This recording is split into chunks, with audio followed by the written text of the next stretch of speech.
councillor, so don't worry, you can just stay on the same call.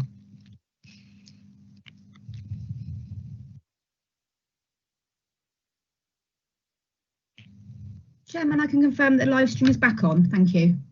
Lovely. Thank you, Louise, and welcome back for the afternoon session. Welcome back to the members of the public and also to councillors. So we are going to start this afternoon session with agenda item number 13.1, which is around the free school meals. Sorry, I've just lost my notes here. So I'm going to invite the proposer of the motion, Councillor Olivier, to propose his motion. I have given him an extra time to propose the motion. I will give him 3 minutes to speak. So Councillor Olivier, over to you. Thank you, Chair. Thank you for helping with me with my verbosity. I'm going to try and be as matter-of-fact as possible. The content of this motion is not my idea or Marcus Rashford's idea, but the recommendations from an inquiry set up by Michael Gove, which reported at the end of July and was led by Henry Dimbleby, founder of the Lyon restaurant chain. All I'm asking for is that this council in a unified way lends its weight to the argument that the government should adopt the recommendations of its own inquiry. And that's what this motion is about. I want us to be unified about this, which is why a couple of amendments have been proposed, which I can say in advance that I will be happy to accept because I want everybody on board. Food poverty has been an issue in Cornwall for a while. It's become a lot more of an issue during the pandemic, unsurprisingly. One of the main ways of combating food poverty is through having a good free school meal system. So I think this is what the people of Cornwall would want. If you look at the community organisations and the businesses that rallied round during the summer, I think we've got the people of Cornwall on our side in backing the recommendations to expand free school meal provision, because this is not just about doing it through school holidays.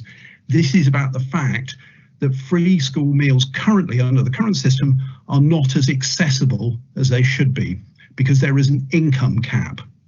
There is, if you have earnings of more than £7,400 a year after tax and not including benefit income, you are excluded from free school meals. Now that means that many families under considerable financial pressure cannot claim free school meals, and it's a particular problem in Cornwall where we have a seasonal economy, and the money you earn in the summer or during the season excludes you from claiming free school meals out of season. So that is the purpose of this, to address this this problem. We've all been arguing about, there's been a lot of argument about provision of holidays, but there hasn't been enough attention paid to the fact they are not widely available enough. The number of children in Cornwall who are eligible for free school meals is considerably smaller than the number of children deemed to be living in poor households, low-income households. I'd also remind people that there are advantages, there are educational advantages to this. I don't see this as a contentious motion at all. I'm happy to listen to arguments or even disagreements, but I think we can establish the fundamental principle that free school meals should be available through school holidays, and that also they should be more accessible to low-income families than they currently are. The Healthy Start voucher reference is also part of that programme. And again, it's not my idea, it's Henry Dimbleby's, in an inquiry set up by the government, making recommendations to the government. So please, I hope you will all support it. Thank you, Chair.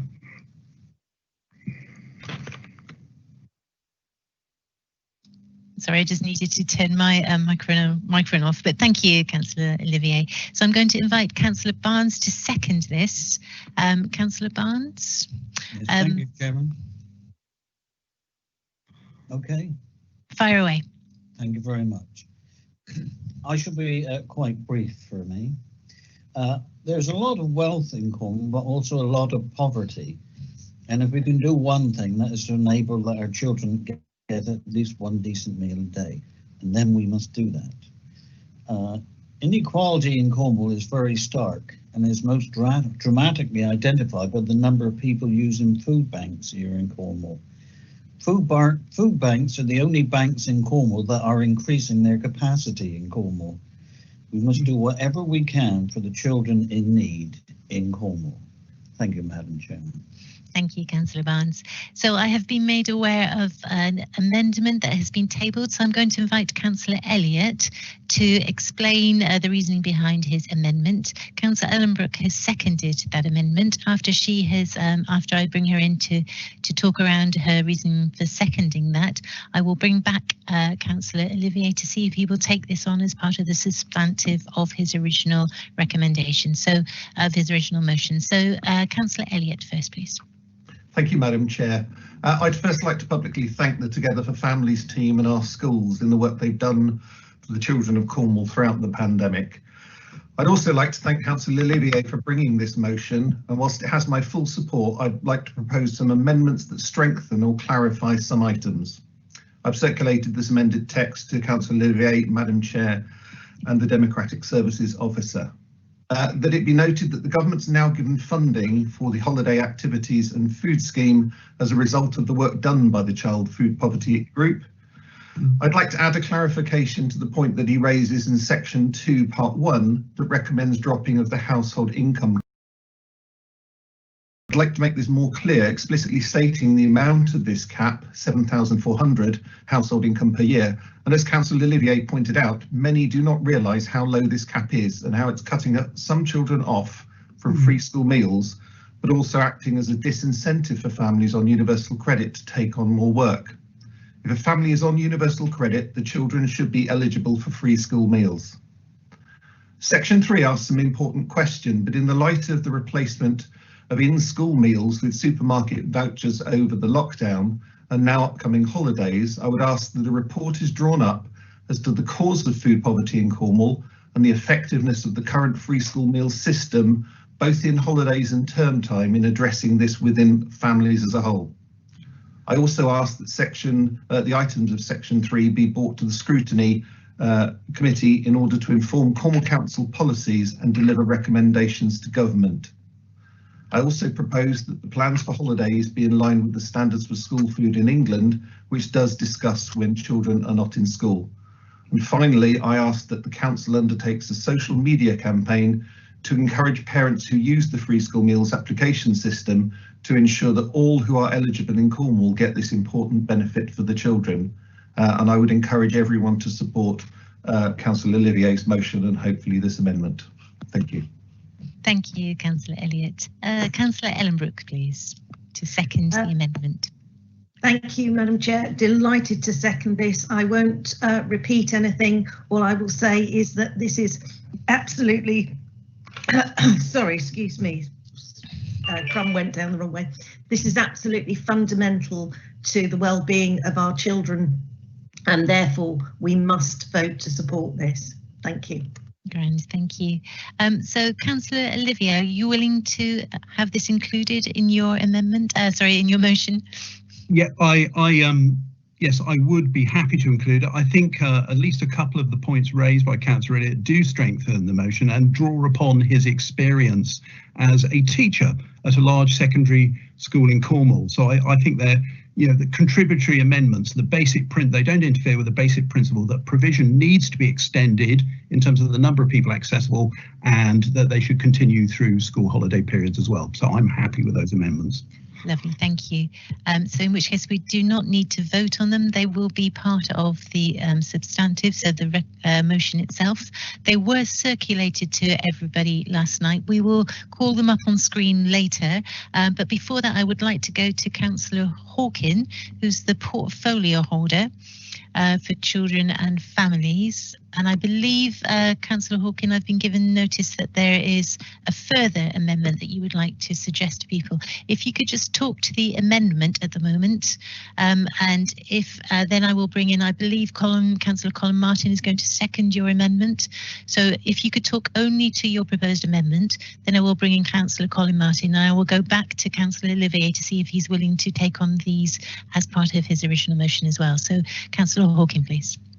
So you don't wish me to talk about the full motion right at the moment? No, I think I'd like to work out what we're doing with the amendments, and then ask if Councillor Olivier would like to accept them on board first. Okay. So you've thrown me now. Sorry. It's It just horrible. felt like a more clear way of trying to navigate our way through it. Okay, so my small suggestion of change was basically to acknowledge the work that's happened over the last 3 years, where the council has been running holiday gap programmes with grants that they've offered to voluntary community groups to deliver across Cornwall. And it was acknowledging really the efforts that have been made from public health and Together for Family staff to the running of those programmes. So the wording that I was suggesting was included was: this council recognises the commitment of its administration to tackling child poverty demonstrated through the Filling the Holiday Gap programmes for the last 3 years, programmes that can now be scaled up with government funding announced for Easter and summer holidays 2021. Thank you. And I believe Councillor Colin Martin is going to second that. Could I bring in Councillor Martin, please? Yeah, hello. I'm happy to second that, and I'm happy to support the motion as a whole and as amended. I guess really the truth is that the Constitution doesn't allow us to say what exactly we want to say in the form of a motion here, which is that basically a lot of us want to just express our desire that parents are given vouchers to be able to put money to put food on the tables of their children this Christmas, but because the Constitution doesn't allow us to propose motions in full council that have spending implications for the council, we're not strictly allowed to do that. So I hope that everybody will just support everything that's put through here. Some of it's not perfect, some of it's asking for extra reports. Do we really need 3 weeks before Christmas a report into the causes of food poverty? I think that's pretty clear to most of us.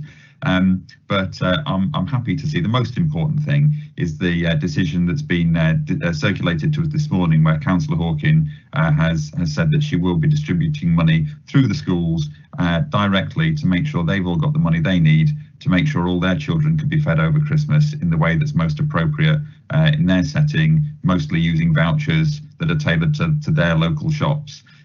So with that, I'm happy to support the amendment and support the motion. I hope everybody else is too. Lovely. Thank you, Councillor Martin. Can I go back now to Councillor Olivier, please? And I think, Lou, do we have the text of the amended motion, as it were? Yes, I'll try and share my Thank you. screen If we now. could share that on screen, that would be really helpful.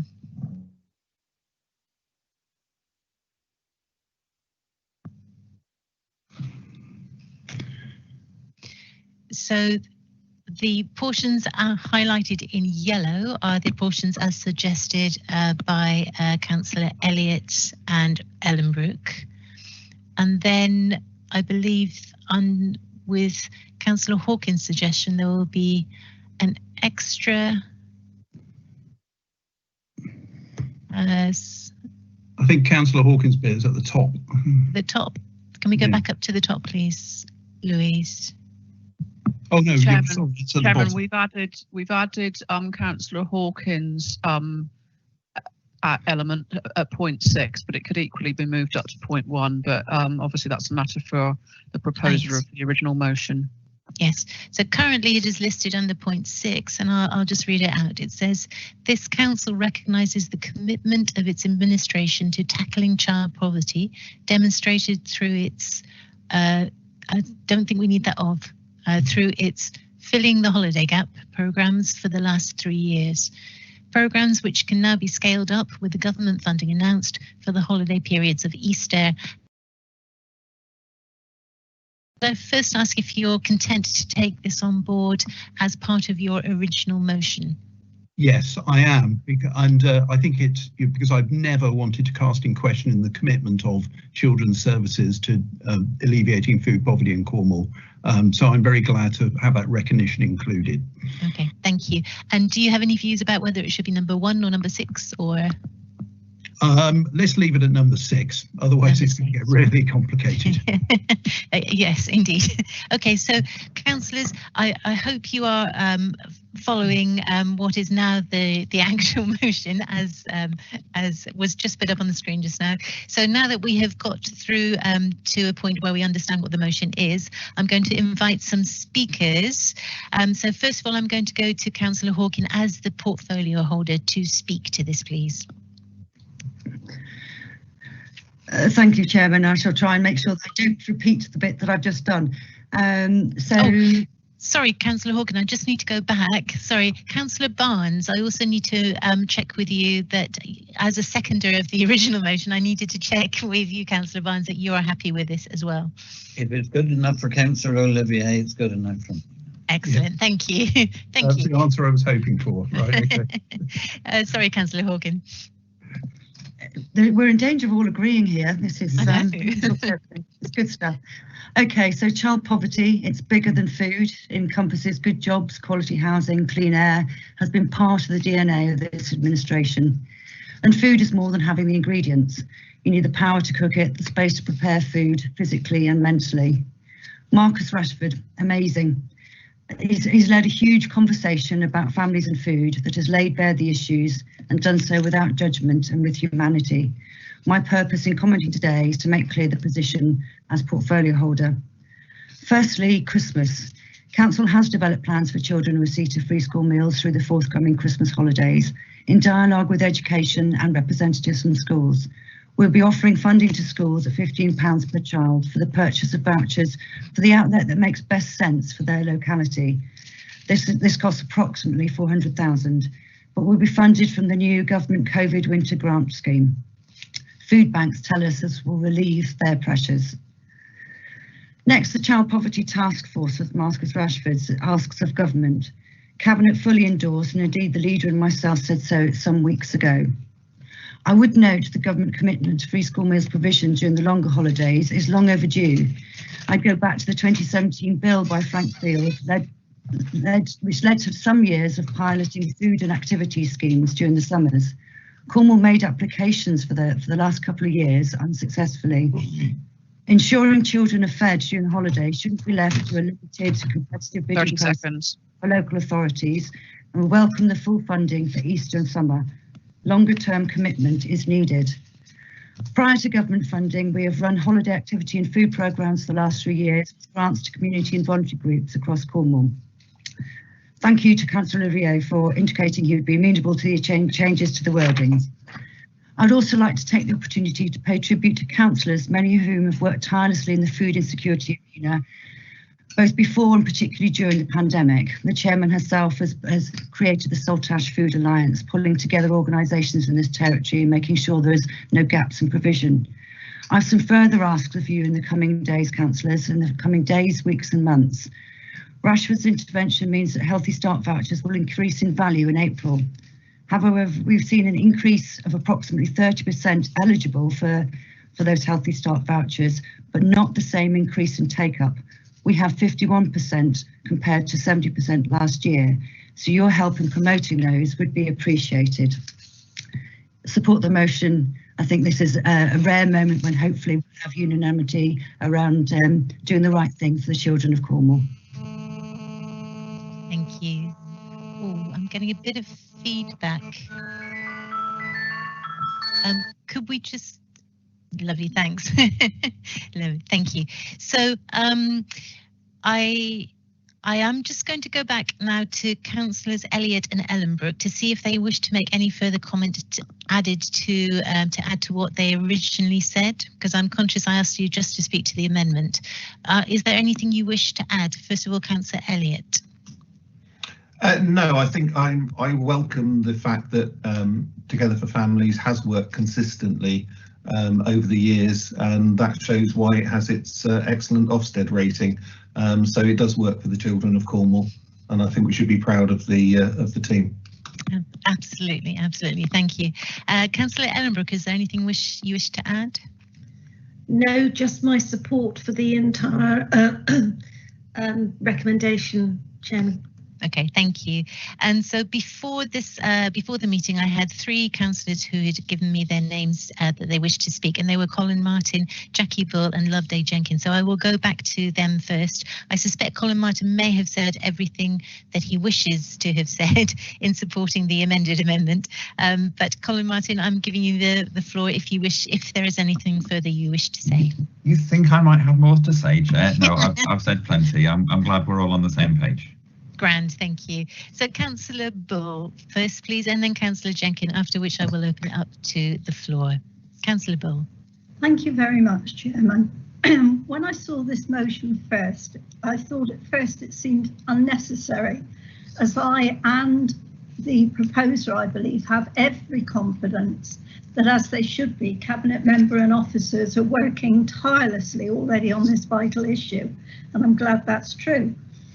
However, perhaps like the proposer, the motion's heart is in the right place, and it allows this important issue to be highlighted. It's the 21st century, Madam Chairman, not Dickensian times, and a period of crisis. Of course, the government and council should be ensuring children in poverty are fed at all times. And actually, I think it's a bit of a travesty that this is even a question in our society today. However, there's 1 or 2 things. The pre-report seeking element of the motion.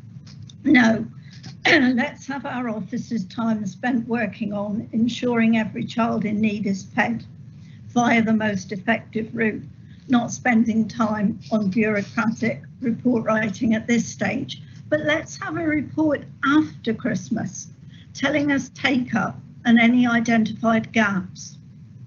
Let's cover what I believe was a shocking and unexpected gap of government support at half term and support the children in need in the February half term. Let's do that. We don't need a report on the cause of child poverty. It is better those suggesting that help by talking to the government.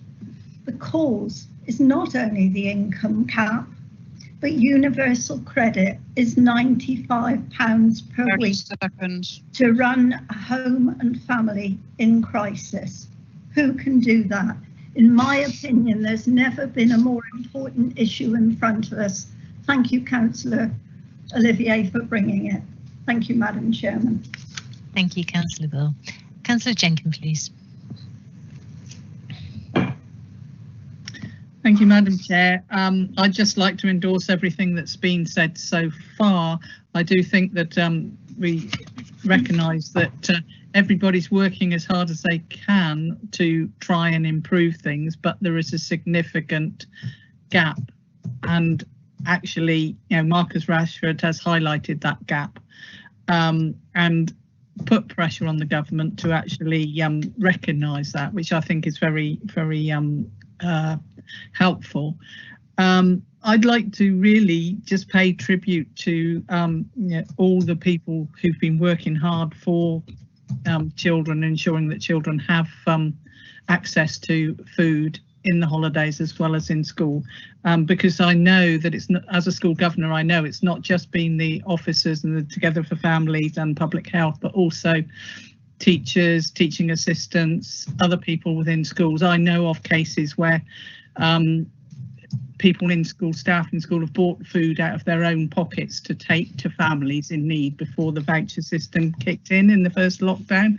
And you know, we have a fantastic set of staff within Cornwall who actually go out above and beyond. So I'd like to pay tribute to that.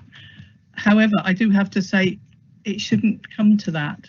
We should be in a position to be able to ensure that every child has access to good food and the ability to cook it and safe housing. So I'd urge everyone to support the motion. And also, I do think it's helpful to have that evidence and support report coming back on what we can do better, because I'm sure there are things we can do better in the future. Thanks. Yeah. Thank you, Councillor Jenkins. I just echo and amplify everything you have just said about teachers and staff, but also many of our local cafes and restaurants and many community groups. I think the portfolio holder mentioned the Saltash Food Alliance that we have pulled together. I was just overwhelmed by the number of community groups of Cornish residents really trying to make sure that no child in Cornwall goes hungry. And it's been very, very moving over these last few months, the way the communities have come together. So moving on to questions. So far I have Councillors Neil Burden, Councillor Pete Mitchell, Councillor Ian Thomas and Andrew Long to speak. And then I will bring in Councillor Elliott to reply to Councillor Bill. So Councillor Burden first, please. Yes, thank you, Madam Chairman. Can I thank Councillor Elliott, Councillor Hawken, Councillor Jenkins for how this debate is morphed into a much more understanding of what's actually gone on. What I was afraid of when I saw the motion that it would not be acknowledged what our children and families, staff and teachers have been doing, because they know where the crisis is. They know that those children look a bit hungry when they come to school, and they do something about it. It's all done behind the scenes, it's all done quietly, but and when it all comes out on the news, it looks like nobody cares. People do care. But what I also welcome is that the government now has given Cornwall a bit more money, so that then our staff can have a greater latitude in who they support and help. And so that's very positive. And we all know that some families go through a horrible stage: illness, domestic violence, out of work, not knowing where to turn. And that's where our staff move in, as it were, to support them. So I think it's a very positive way forward, but I do agree with Councillor Elliott. We need to discuss it because I think we need to do it a bit better. I always remember back in 2010, 11, 12, we did these summer activities for children that needed a bit of support. Things like that sort of disappeared, and I think things like that were so positive. And I welcome how the debate has changed into a very positive and understanding of what actually happens today and what will happen at this moment.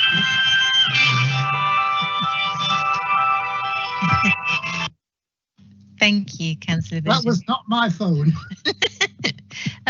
Councillor Mitchell, please. Councillor Pete Mitchell. Hello, can you hear me? We can hear you loud and clear. Sorry. Thank you, Madam Chairman, and thank you, Cornelius, for bringing this. I believe we should follow the wonderful lead of number 10 in this matter. That's Man United's number 10, Marcus Rashford, not the other lot. I suppose naively, I've never really considered what happened to kids in the school holidays, kids who got free school meals. I presume that there would be a rollout that would accommodate them. I mean, every parent knows that it's more expensive to have your kids at home in the holidays than when they go to school, so money is even tighter then, and we must provide food for these kids. And like you, Madam Chairman, I would take my hat off to the communities in Cornwall that are providing this. Thank you. Yeah, thank you, Councillor Mitchell. Councillor Ian Thomas, please. Yes, thank you, Chair. Just to lend my support to the motion and the amendment. I think it's fair to say that I would support free meals for school children in any case, across the board, irrespective of food poverty or not. Just an observation then, item 6 of the recommendations, I think needs to have the word "these" put in front of the word "programme", because it's missing something there somewhere. The final sentence doesn't actually make sense. Okay. All right. Thank you. Before we go to the vote, I'll finish listening to speakers first. And before we go to the vote, I'm going to ask Louise to pull up the text again so that we're all very clear on what we are voting on. And at that stage, we can look at the spurious word "these" in number 6. Thank you, Councillor Thomas. So, Councillor Long, please. Good afternoon, everybody. I think we should be applauding Councillor Olivier for his motion, and real big thanks to Councillor Hawken and her team for the work they're doing, incredible work they're doing on behalf of the people of Cornwall.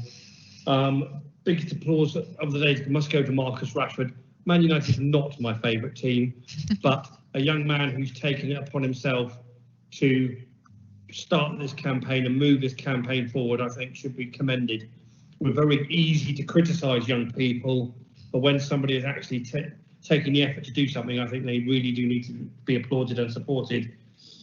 Locally, excuse me, our town council, myself and my community chest, and the community college and primary school in my division are also working hand in glove with the with Cornwall Council to make sure that we provide something for children desperately in need for this Christmas, and I think that needs to be welcomed as well. It is just very sad, though, that as a fifth richest country in the world, we are even debating this issue today. That is the real sadness that's coming out of this, the fact that we are in this position. But I think there are moves in the right direction, and I will wholeheartedly support the proposal with the amendments. Thank you. Thank you, Councillor Long. Councillor Elliott, you wish to respond to Councillor Bull? Yes, it was only a quick point to reassure Councillor Bull that I'm not talking about officers rushing a report out just before Christmas. The Children and Families Overview and Scrutiny has a work programme in, but I do think it's an honest conversation that we need to have, because the point for free school meals is that children have a nourishing daily meal, and we need to make sure that whatever we're doing works for the children in the way that it's intended and for their families. And as I think it was Councillor Burden said, you know, have that honest conversation to make sure that we shout to government for the way that works for our children. Thank you, Councillor Elliott. Are there any councillors who wish to make a comment, or I'm going to give you a little bit of time just to put an X in the box if you wish to. I can't see anything going up there, so just to give Councillor Olivier just a little bit of warning that I'm going to come back to you to sum up. Yep, I think it's over to you, Councillor Olivier. I can't see any further X's in the box. Thank you, Chair. I'll be very brief. I'm delighted by the positive tone of response to what I'm putting forward. I thank the representatives of the Conservative group who've spoken for engaging with my efforts in the way they have, and the advantages of what I'm putting forward, you know, a collective voice from Cornwall to the government and to Cornwall's MPs, is we can move away from stopgap solutions, because at the moment it's one stopgap after another, and we need something better. We need a permanent settlement. I think it's worth saying that the income cap that's been referred to in this debate is a fairly recent innovation, you see, and I think its impact hadn't been fully realised until the pandemic meant far more people were finding themselves in financially difficult circumstances and then finding out they weren't able to claim free school meals. So in terms of reports, you know, I take Jackie's point.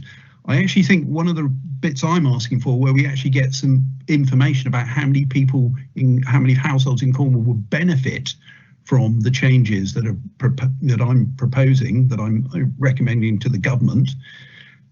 It would be useful to know that information, and it's actually quite easy to assemble. So I don't mind prolonging the discussions about that about getting more information. The final thing I'll say is that I have no doubt if we move in this direction, we push the government to do the right thing about free school meals, that we are reflecting the opinions of Cornish communities. You only have to look at the way people responded during the summer to know that businesses, community organisations, parish councils, for all kinds of groups will see this as a positive step by the council. So thank you very much, Chair. That's all I needed to say. Indeed. Thank you, Councillor Olivier. Louise, could I ask you to call up the text again, please, just to make sure we're all very clear about exactly what we are voting for, and to have a look at Councillor Thomas pointed out there's a spurious these, I think he said, which can be scaled up with the government funding announced. Can we go from the top, please, Louise, and we'll just read through it. So point 1, this council applauds the efforts, the efforts is in there twice, Louise, if you could delete, thank you. This council applauds the efforts of the Child Food Poverty Group, led by Marcus Rashford, and the decision as a result by government to give additional funding to local authorities to extend the holiday activities and food scheme. This council, number 2, this council supports their call for government to implement as a matter of urgency 3 key recommendations from the National Food Strategy Report commissioned by this government as follows. 1. All children of households in receipt of universal credit or an equivalent benefit to be eligible for free school meals, removing the £7,400 per annum household income cap. 2. Free school meal provision to continue through school holiday periods. 3. Healthy Start vouchers to be increased in value from £3.10 to £4.25 per week, and their availability extended to include all households in receipt of universal credit or an equivalent benefit. That includes, or an equivalent benefit that, I think we need an S on the end of includes, please. Thank you. That includes a pregnant woman or child under 4 years. 3. Council officers will provide council members and Cornwall's MPs with the following information. 1. An estimate of how many children in households would benefit from these recommendations. 2. An estimate of how much their implementation in Cornwall would cost. 3. An assessment of the potential educational benefits of these recommendations. 4. An assessment of their potential public health benefits. 5. A report on the causes of food poverty in Cornwall and the effectiveness of the current free school meal system, both in holidays and term time, in addressing this within families.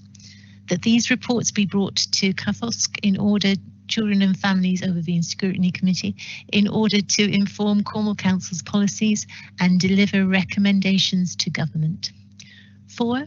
The Council develops comprehensive plans to support all children in receipt of free school meals throughout the forthcoming Christmas holidays in line with the standards for school food in England, and reports back to Council members on this work, including an assessment of possible financial implications.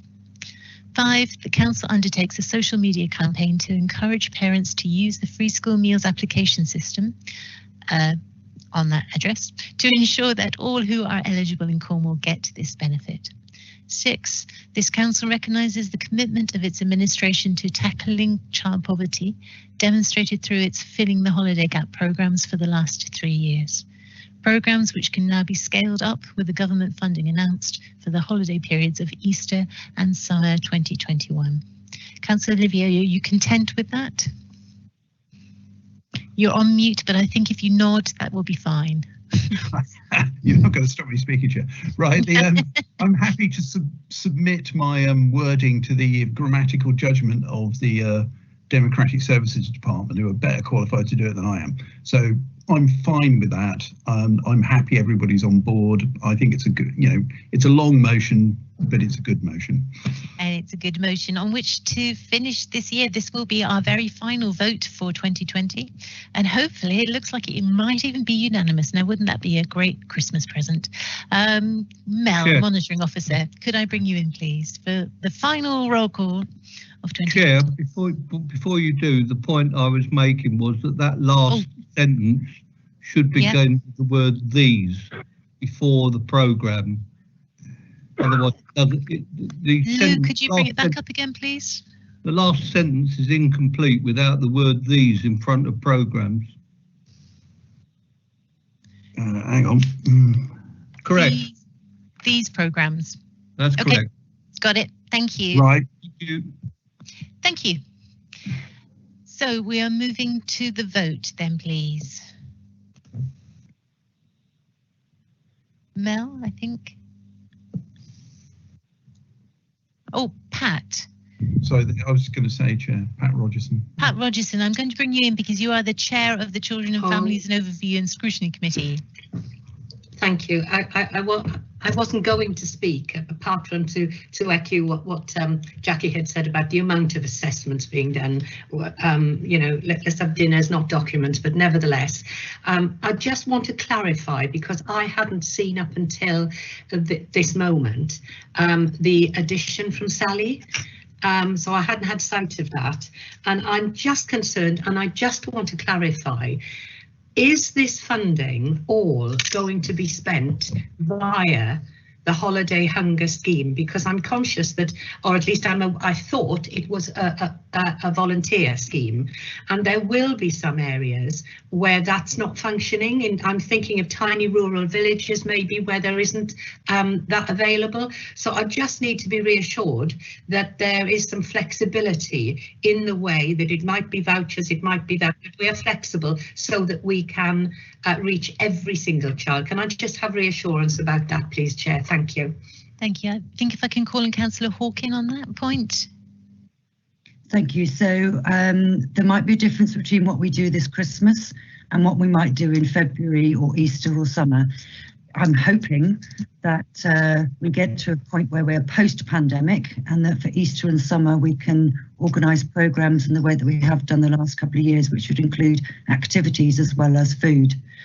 For the moment that we're in, where we're just focusing on food this Christmas, the option that we have gone for, which has been decided and people have had the individual decision notification earlier today, is one in which we are working with schools. We talk to them about what makes best sense for them, and we're working with schools by sending them the money for them to purchase vouchers that make sense for them. So that might be a supermarket that's near to them, but if they're somewhere where there isn't a supermarket, if they've got a local shop that they're working with and they've come up with a scheme that works for their community. For some people, you're talking about a 30-mile round trip to go on a bus to get to a supermarket, and that really doesn't work. So giving schools the flexibility to come up with the voucher scheme that makes sense for them still gives people that choice, that they are able to take the vouchers and use them in the way that makes best sense for their family, but it also acknowledges that, as you say, every area of Cornwall is different, and some people have a particular supermarket next door to them and not others. So we're hoping that our scheme is the most flexible and the most responsive to the local situation. I hope that helps. Thank you, it's brilliant, but it's not actually written in the motion, and I know I've spoken to some people who have, because they felt that it's not written into it. So it is just some word, while you're agonising, Chair, over the words and the punctuation. I just wondered if that, yeah, the word like flexibility or best way or something could go in, please, because you know, it's a fantastic motion and I'm sure it will be unanimous, but I don't want them to find that somebody else is making a decision about areas and methodology that might not reach every single child. Thank you. Thanks, Sally. Thank you, Chair. I think what's important for me to clarify here is that the decision around the Christmas meals has already happened. This is not affected by this motion. So okay, thank you. Councillor Olivier, do you feel the need to say anything more? Do you feel the need to sum up any more? I'm fine, Chair. I think we've got the motion in front of us and we ought to vote on it. I think Councillor Rogerson's concerns, you know, are valid, but they can be resolved post agreeing this motion. Excellent. Thank you. In which case, Monitoring Officer, can I bring you in for the very last roll call of 2020? Thank you, Chairman. And I'd also just wanted to add a thank you for members' contribution to the debate here. Just in relation to the final paragraph of the motion, which refers to things being scaled up with the government funding and out, just to confirm that will be subject to further decision making of the organisation around what that funding can be utilised for and how. So just wanted to bring that to members' attention, but I'm sure you're all very aware of that. So as the Chairman's just announced, councillors, this is your final vote for Cornwall Council meeting of 2020. So let's see if we can get through this one. So Councillor Alvey. 4. Thank you. Alderford. 4. Barnes. 4. Baston. 4. Batters. Most definitely 4. Biggs. 4. Biscoe. 4. Jeff Brown. 4. Malcolm Brown. 4. Bull. 4. Burden. 4. Buscombe. 4. Callan. 4. Chopak. 4. Code. Councillor Code, are you able to confirm your vote? I don't believe you're on the call. We'll come back to you. Cole. 4. Collins. 4. Crago. 4. Craker. 4. Davis. 4. Door. 4. Desmond. Councillor Desmond, are you able to confirm your vote? I'll come back to Councillor Desmond. Dolphin. 4. Dolphin. 4. Dwelly. 4. Dyer. 4. Ethorn Gibbons. 4. Eddie. 4. Edgerton. 4. Ecclesmith. 4. Elbrook. 4. Elliott. 4. Evans. 4. Fairman. 4. Barrington. 4. Fitter. 4. Flashman. 4. Councillor Foot, I'm not sure if you're back in the meeting. I am back, Mel, but I'm really sorry to ruin the unanimous Christmas vote, but I've missed most of the debate. I'm sure this would be one I'd support, but I haven't heard the debate, so I will have to abstain on this occasion. Sorry. Okay, thanks for that confirmation, Councillor Foot. And just to be clear, members can vote as they wish. Councillor Formosa. 4. Frank. Councillor Frank, can you just confirm that? That was really quiet. 4. Thank you. French. 4. Frost. 4. Gammon. Councillor Gammon, can you confirm your vote for me, please? I'll come back to Councillor Gammon. Councillor German. 4. Giles. 4. Greenslade. 4. Hannaford. 4. Harding. 4. Harris. 4. Harvey. 4. Hawkin. 4. Hawkins. 4. Hurd. 4. Hayward. 4. Holly. 4. James. 4. Jenkin. 4. Jewel. 4. Councillor Jordan, I'm not sure if you've returned to the meeting Yes, yet. yes, I'm for it. Thank I missed you. the very first beginning. Thank you, Councillor Jordan, for confirmation. Councillor Kazmarek. 4. Keelan. 4. Kenny. Councillor Kenny, are you able to confirm your vote? 4. Thank you. Kirk. 4. Kirkham. 4. Councillor Knightley, I don't believe you're on the call. LeBroy. 4. Lennox Boyd. 4. Long. 4. Luke. Councillor Luke, are you able to confirm your vote for me, please? I'll come back to Councillor Luke. Councillor Colin Martin. 4. John Martin. 4. Massey. 4. May. 4. McCarthy. 4. Glenning. 4. Andrew Mitchell. 4. Mitchell. 4. Bonk. 4. Moorcroft. 4. Mould. 4. Bristow. 4. Nicholas. 4. Nolan. 4. Olivier. Councillor Olivier, I think you're on mute. Yeah, sorry, I nearly abstained on my own motion. Right, 4.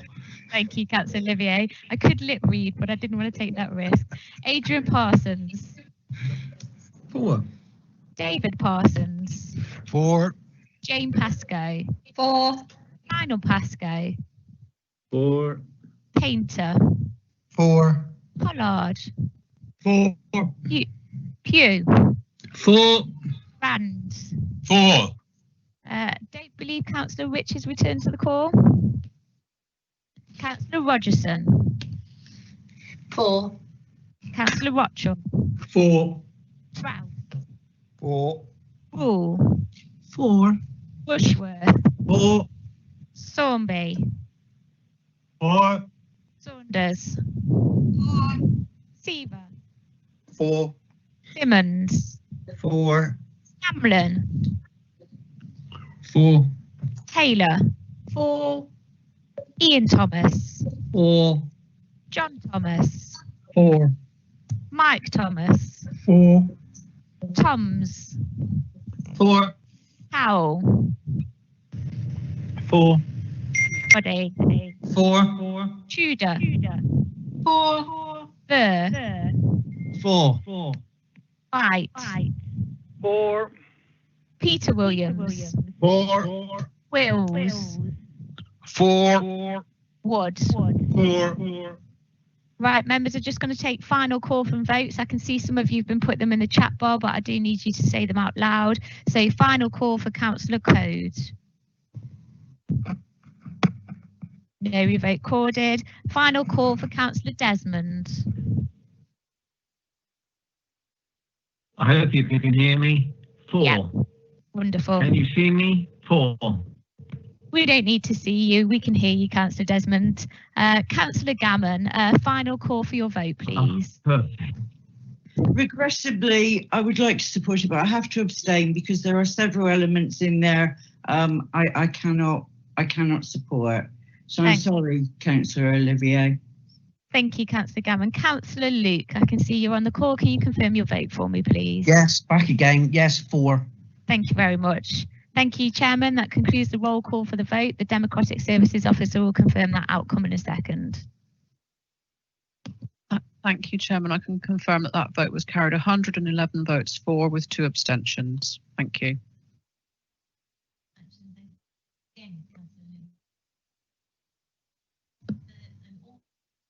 Chairman, your microphone is very quiet. We're not able to hear you.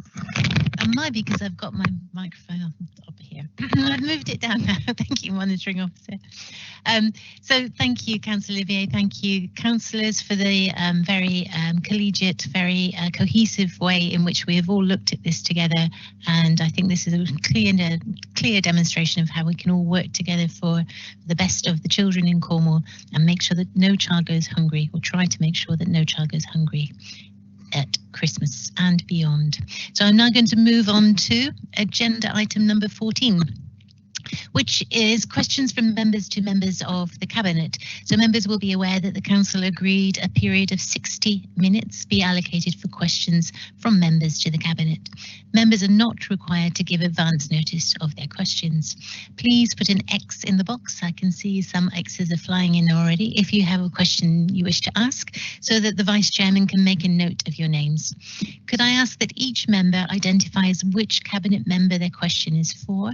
And I remind you that you will be able to ask one supplementary question based on your original question or on the response. Please do try and keep questions and responses as brief as possible so that as many members as possible have the opportunity to ask their question. Members may only put a second question if all members wishing to put a first question have had the opportunity to do so. I'd also appreciate it if, as far as possible, members refrain from asking parochial questions, as these can be dealt with more appropriately outside of the meeting. And of course, as always, any questions that cannot be dealt with during these 60 minutes can of course be raised with the Cabinet member outside of the meeting. So that's the preamble. I'm going to invite Councillor Mary May, the Vice Chairman, to give us the first 5 councillors who have put their questions in, please. Councillor May. Thank you, Chairman. We have Harris, Fairman, Kirkham, Nicholas and Taylor. Thank you. Lovely, thank you. So Councillors Harris and Fairman up first. Councillor Harris, please. A question for the leader. You will have seen the article in Cornwall Reports yesterday, which points out that when this council spent £36 million buying land at Langarth at the start of lockdown, it paid £1.45 million for a small piece of land over which it intends to build a road. It now appears that the building of this very same road is precluded by a covenant on the land, which the council will probably have to pay a significant sum to get out of. Looking at the land registry documents, which of course are publicly available, there seems to be little doubt about this. So can I ask a few very simple questions? Who specifically signed the relevant purchase contract? Who at Cabinet and officer level approved the contract? In view of the amounts involved, I'd be amazed if this wasn't at the most senior level. What legal advice, both internal and external, was provided about this issue, and was the advice followed? And are you happy that there aren't any similar wonderful deals waiting to bite us in the behind? Thank you. Thank you, Councillor Harris. Leader? Councillor Chairman? Yeah, no, thank you, Madam Chairman. I think I might be taking questions, so I was just scribbling away. Councillor Harris, I'm sorry to disappoint you and Cornwall Reports, but no, I've not seen the article. Property isn't in my portfolio, so we'll provide a written response in due course. Thanks very much. Thank you. Councillor Harris, do you have a supplementary based on that? Well, you can't have a supplementary question. You can't get an answer to a fairly important matter that I would have thought would have been brought to Lee's attention, given the amount potentially involved. But I give up and I wait for a written answer. Thank you. Thank you, Councillor Harris. Councillor Fairman. Madam Chairman, it's not in my portfolio, it's property. So, property, so it's Councillor Eathorne-Gibbons.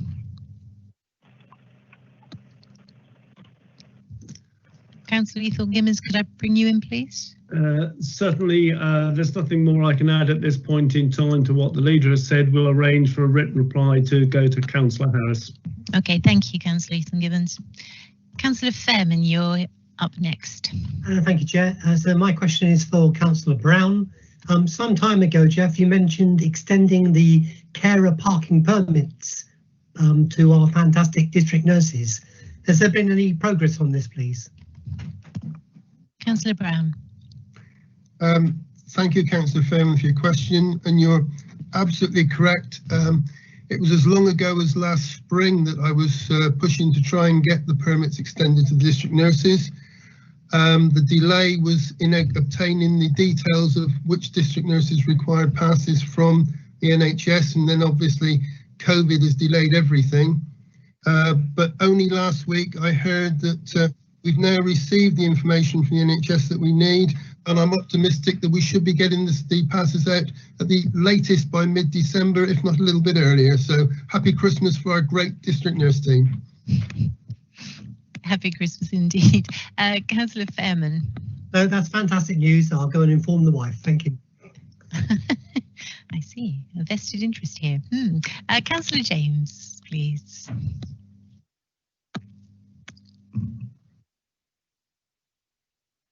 Councillor Sue James. Sorry, the door just went at that moment. Hang on, I'll get back to my question. Sorry. That's okay. Okay, it's a for Councillor Hawken. And my question is, the recent national reports from the Children's Commissioner do not make good reading. Can you reassure me and the residents of Cornwall that our most vulnerable children that need a local placement can get one to meet their needs, that our children in care are not placed through or with unregulated providers, and finally, tell me the percentage of our in-care youngsters that experience more than 2 placement moves in the last 2 months, and I did give advance warning of that. Thank you, Councillor James. Councillor Hawken, please.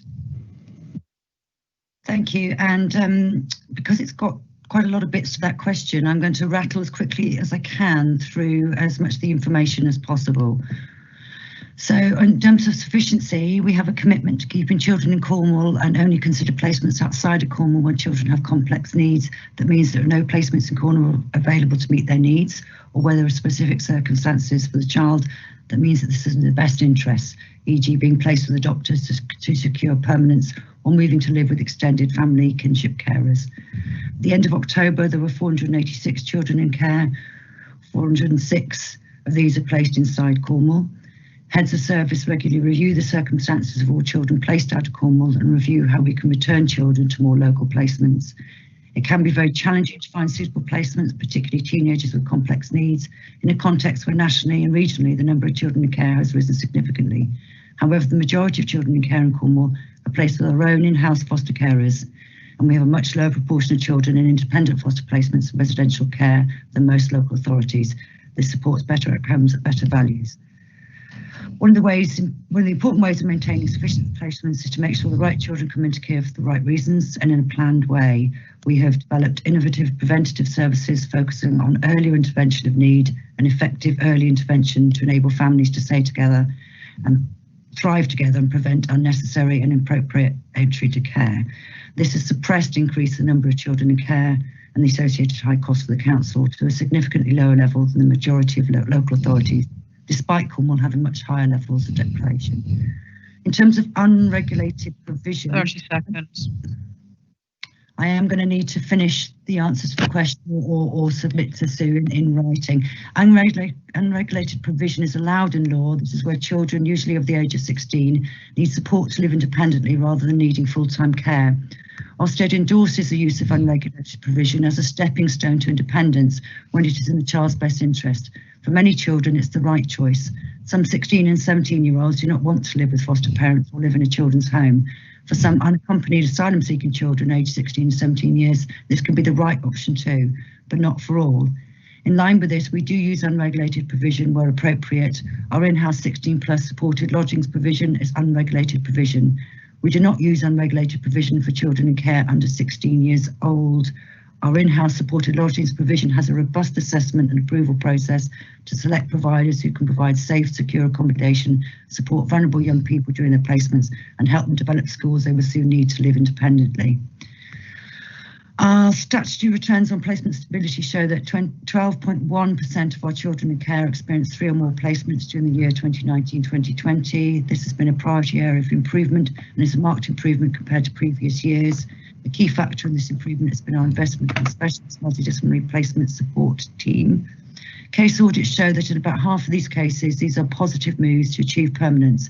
For example, this could include a baby who, as part of care proceedings, was in a child and parent assessment placement and then moved on to a single foster placement before being permanently placed with the doctors. I could say more, but I'm running out of breath. So I will give you a very, very full written answer, Councillor James, but I hope I've given you a flavour of some of the responses that you were looking for there. Yes, Councillor Hawking, you were running out of breath, but also running out of time. But I wonder, I think some of the points that Sue has raised are extremely important and probably valid throughout Cornwall. And I wonder if you could submit the written response to all councillors when you send it off to Sue, please. That would be helpful. Thank you. Thank you. Do you have a supplementary? No, I think I got all my questions in one there, and I really would appreciate. I'm largely reassured, but I would like to see the detail in writing. Okay, thank you. Thank you. Okay, I'm going to move through the next block of 3 councillors who on the list I have on the chat bar seem to be councillors Kirkham, Nicholas and Taylor. So Councillor Kirkham first, please. Who would you like to direct your question to? Hello, this is about the airport, so I think it should go to either Jeff Brown or Mike Ethorne-Gibbons. Right, my question is about the workers at the airport. We have core serve workers and other workers who, at the height of the pandemic, have taken cuts to their hours to try and keep the airport alive. Now, on top of that, obviously, they're back on furlough at 80%, although we do understand that core serve are preserving foundation living wage, but they are on a big reduction in hours as well, so they are really suffering. So my question is, could the council confirm that for all the other reasons that go on at the airport, other than just passenger services, all the national security reasons, Cobham, etc., that the airport is still considered to be viable and will be, and that they are pushing the government as hard as possible on an ongoing basis to get some help for the airport, but they will not let the airport fall? Okay, thank you, Councillor Kirkham. I think that's probably Councillor Brown, who's already popped up on the screen. Thank you. Yeah, thank you, Chairman. Thank you, Councillor Kirkham, for a very insightful question. You're absolutely correct. We have, although we've furloughed on the government's 80% scheme, we have ensured that no staff will lose out because of that. So where they wouldn't have made the foundation living wage, we've actually made up the shortfall. But more importantly, the ongoing safety of the airport as an operation.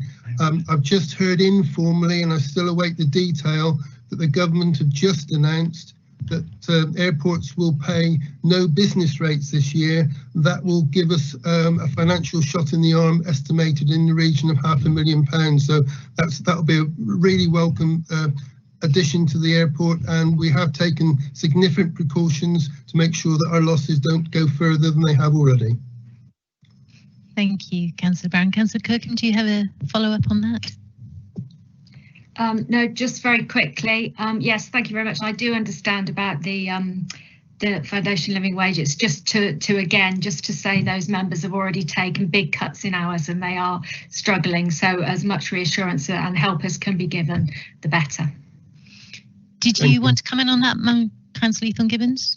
I thought just to add what has been said already, certainly from my perspective, the retention of the airport is essential. We need to have the links throughout the country. It is vital that we do everything we can to ensure it is retained, and clearly we will be pushing government to help support us achieve that. Thank you. Thank you. Grant, so Councillor Nicholas, please, if you could come in with your question. Who would it be for? Hi, hello, thank you, Chairman. Yes, it's really to follow up on a question that I asked when we had the members briefing on waste on the 23rd of October. Someone was going to get back to me with an answer. I asked where the recycling bags came from, where were they manufactured, and what was the carbon footprint on those bags? Well, recently I've had an answer to that because I had a new one, and they're manufactured according to the label in India.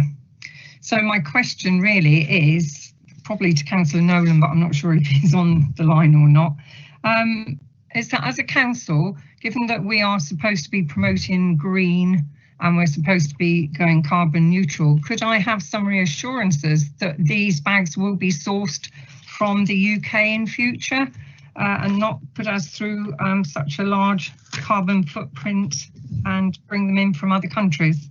Thank you. Thank you. Councillor Nolan, probably. Yes, thank you, Chair.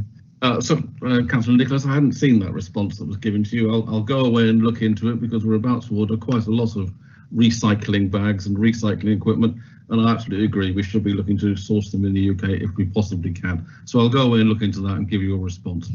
Lovely, thank you. Lovely, thank you. Councillor Taylor, please.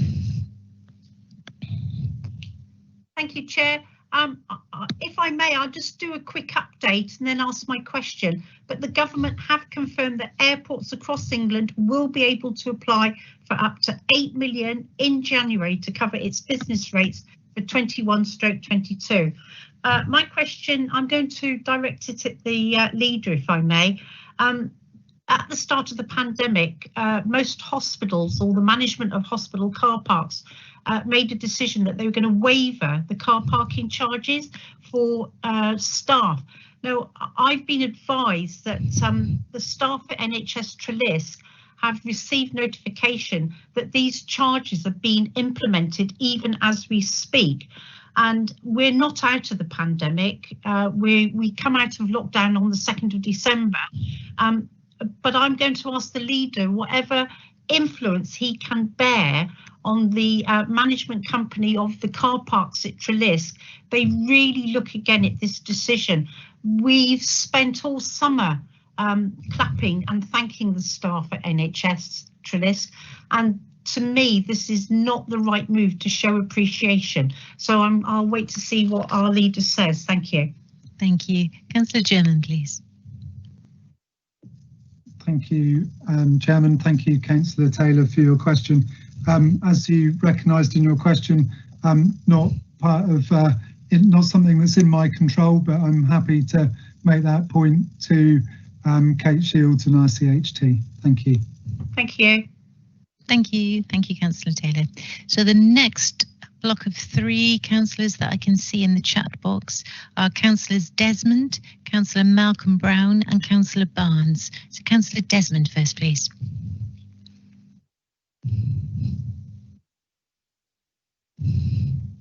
Councillor Desmond, you might be on mute. Councillor Desmond, can you hear me?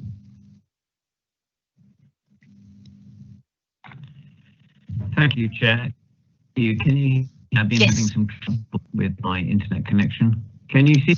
I can hear you. My question is for. My question is for Councillor Dwelly, please. In the 4th of November, Cornwall Council press release, Andrew Mitchell quoted to say, rather than allow peaceful development in January 2020 to community at Langarth Garden Village, allocating £159 million to support the development of the master plan infrastructure, but had no support for overcoming the flood risk along the Kenwyn River. The expert consultant report of October 2020 says it is considered that development is at low risk of flooding. They say they held consultations with the Environment Agency. Desmond, I'm sorry, I think there's a lot of interference on your line. You're slowing down quite a lot. I wonder, could you possibly log out and log back in again, and we'll start your question again, because I'm not catching enough of it to understand it at the moment. If you try logging out and logging back in again, Can you come back to me a little later? I certainly will. If you could log out, I'll take some other questions and I'll come back when you've logged back in again. Is that all right? Thank you. So Councillor Malcolm Brown. Yes, I've got a question for Councillor German, which you might want to speak long enough to give Councillor Desmond time to reply to. I'll ask the question, then give the reason.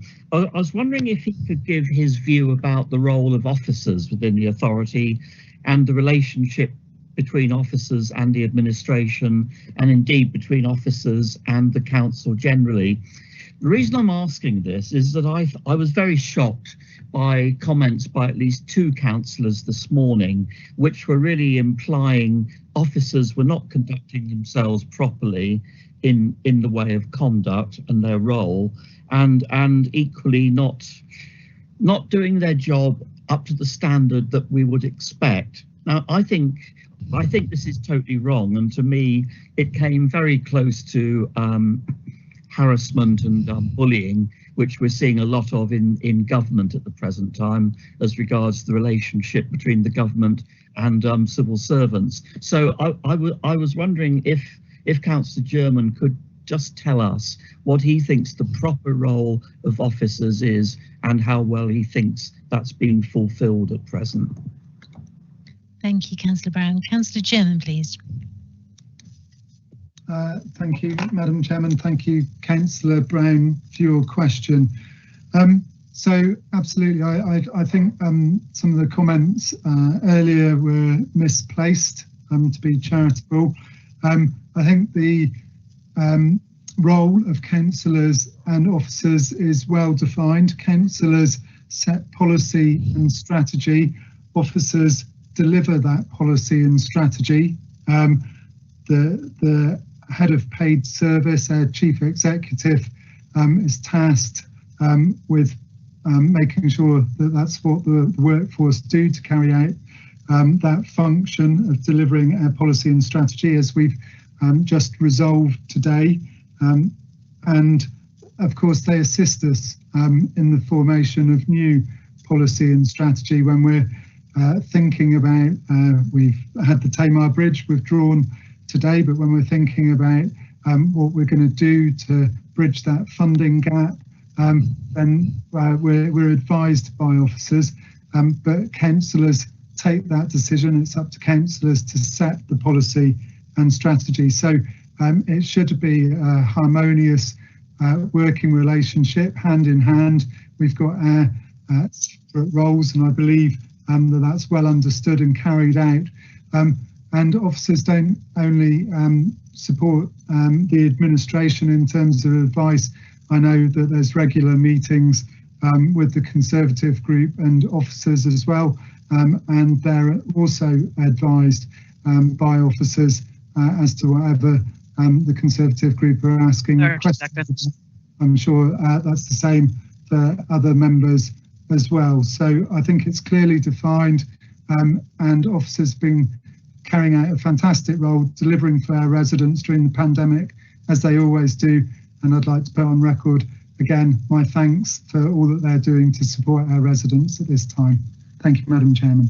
Thank you, Councillor Jim. And Councillor Brown, do you wish to follow up on that with a supplementary question?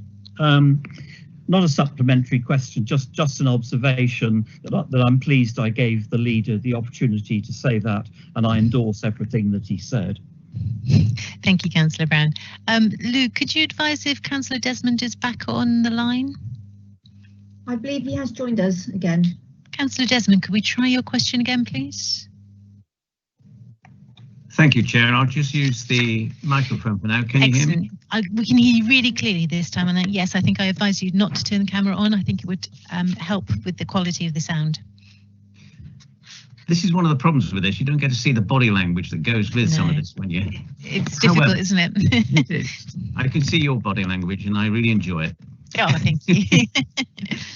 To start again then, in the November the 4th press release from Cornwall Council, Andrew Mitchell is quoted to say, rather than allow piecemeal development in January 2019, we made the decision to take on a proactive role in delivering a new integrated community at Langarth Garden Village, allocating £159 million to support the development of the master plan and key infrastructure.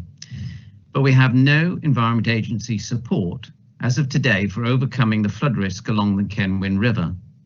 The expert consultants report of October 2020 into the flooding issues and the risks associated with the development site itself said it is considered that the proposed development, that's the site of Langarth, is at low risk of flooding.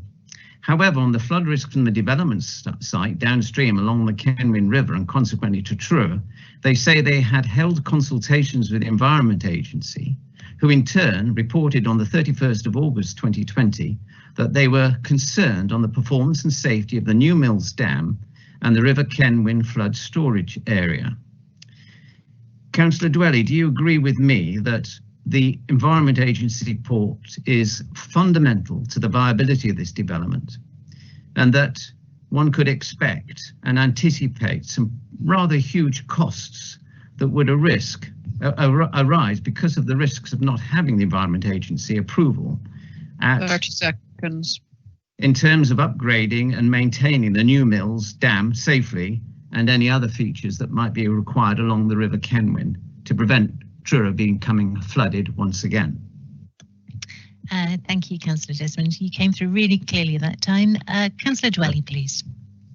Yeah, thank you, Councillor Desmond. I think on the specifics of this, it's one of those complicated issues where we need to do a briefing for all members. And I know Councillor Mould's been asking for that. I mean about Langarth. What I'd like to update, I hope this is answering your question, Councillor Desmond, but of course I can get you a written answer to the specifics here. Obviously, we're not going to be taking huge risks with huge costs on flooding. However, there are lots of complicated questions. So my understanding is that the all-member briefings are pretty much fully booked. So unless we delay this for a long time, the most obvious way we can give enough time for the questions on Langarth would be to have a planning training session which all members can attend. So I'm happy to send more details out, but I hope that will be a way to really explore some of the detail on this, because I know members do want to ask questions and probably won't want to wait for many months or to have a small session at a Friday all members briefing. I hope that's helpful. Thank you. Yes, if I may come back on that, please. Please go ahead, yes. I agree with you, Councillor Dwelly, and it's important to recognise that this matter is complicated and the risks are potentially costly to bear. And it's in that context that I wonder if we should not have a situation where you recommend that the continuing studies and actions and spend on Langarth is suspended until we manage to resolve that matter. It seems to me that we need to recognise, as we have in the previous discussions about food poverty and the severe stress in our communities, an important responsibility to husband our resources and not to play Russian roulette or any other form of roulette with our ratepayers' money. So my plea to you is to consider suspending all matters until this huge risk and potentially huge cost on the Environment Agency approval for Langgarth is resolved. Would you agree with me? Councillor Dwelly. No, obviously not. Russian roulette? Goodness. No, no, we won't be doing that. We have housing numbers to meet, set by your own government, and we will, of course, act in an appropriate and timely way with the Environment Agency, and I'm very confident we're doing that. I'm a bit intrigued by the number of different attempts to undermine and question Langgarth. Seems to be almost anything will do for some members, not all members of the Conservative group, but some. I really do think we do need to be a bit more grown up about this and actually look hard at the detail properly, which is why I'm suggesting a proper session. And I will get you a full reply on your main question, Councillor Desmond, but I don't think there's any call for that drastic action at all. Thank you. Okay, thank you. Councillor Barnes, please.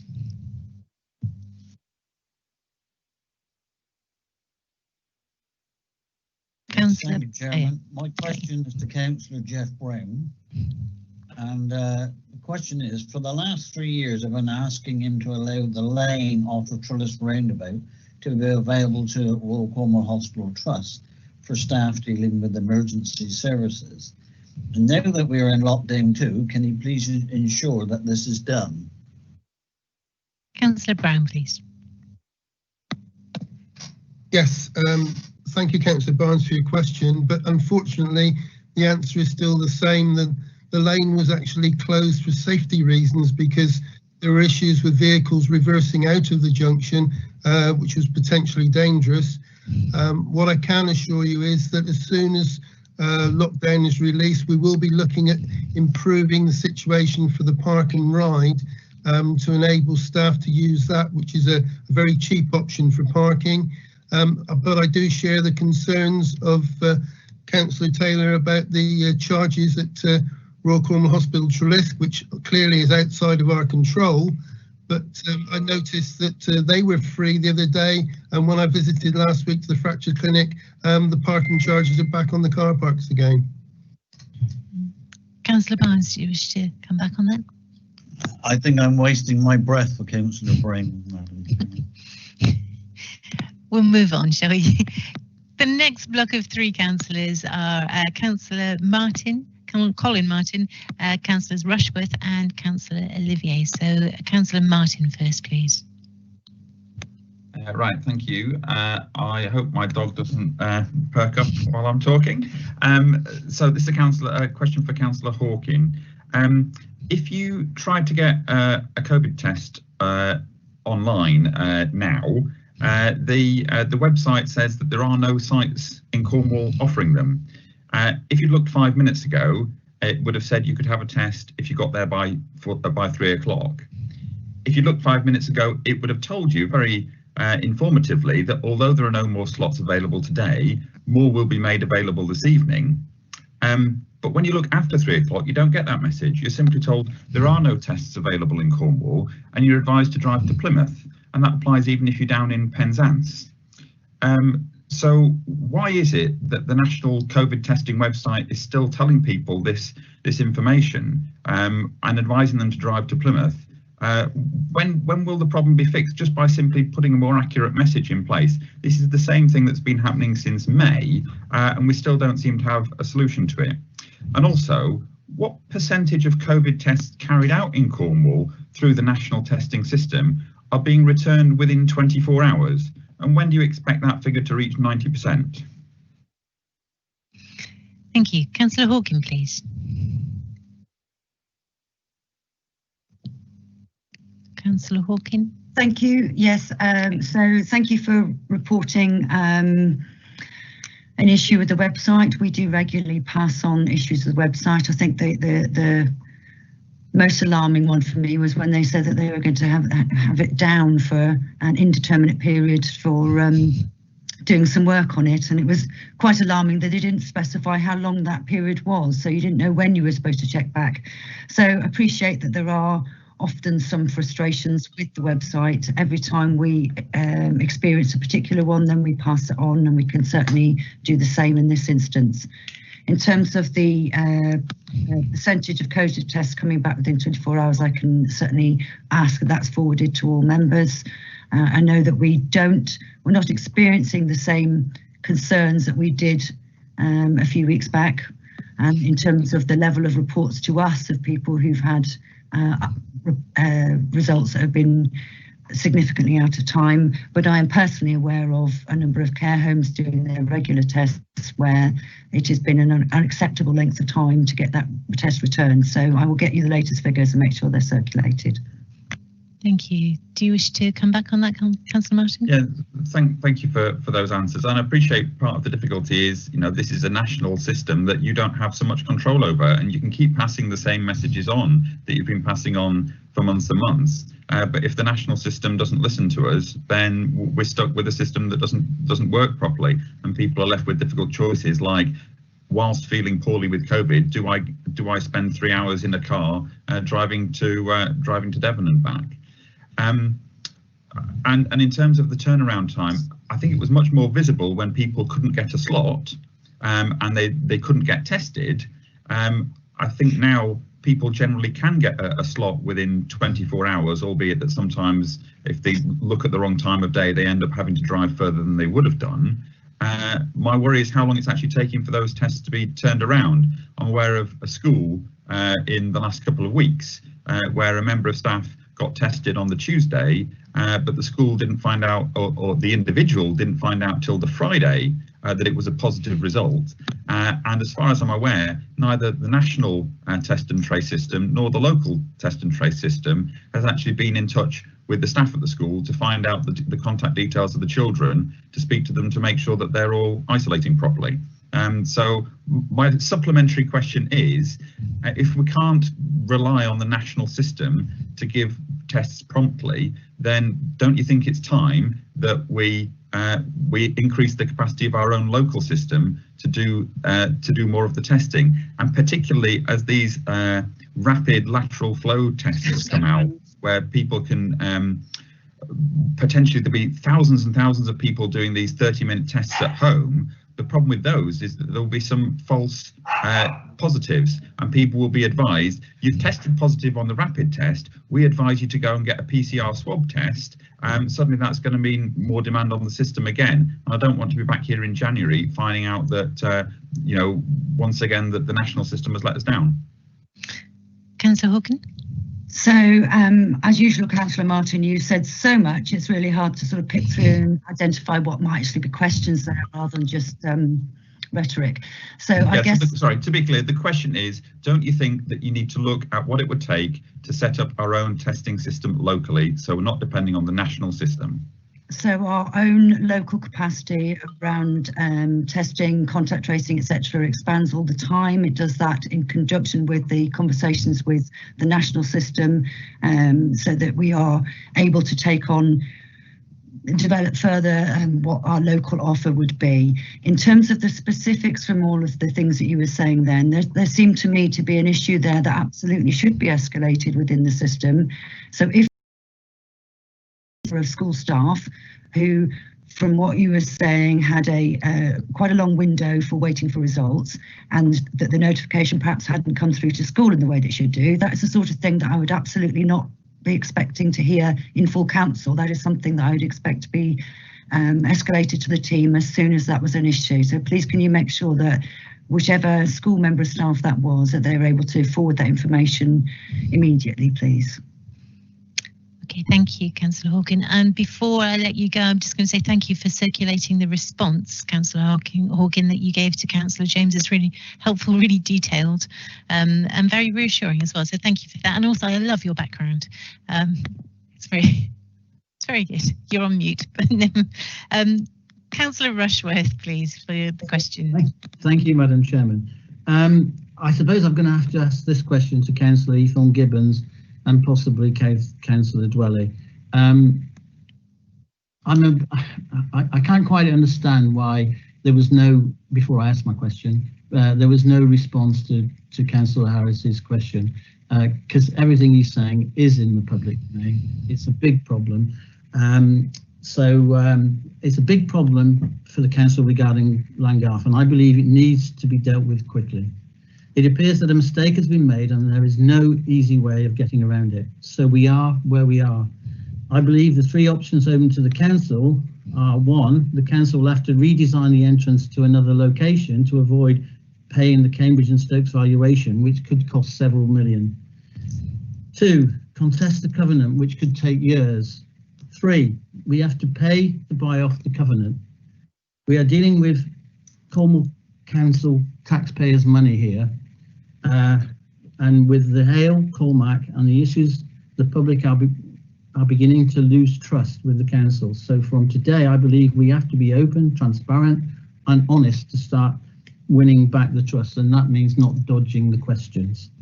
The legal firm acting for the council should have given their opinion on the covenant and the overage involved in this land. So either the lawyer did not spot the covenant or inform the council it was not a problem, in which case they carry insurance.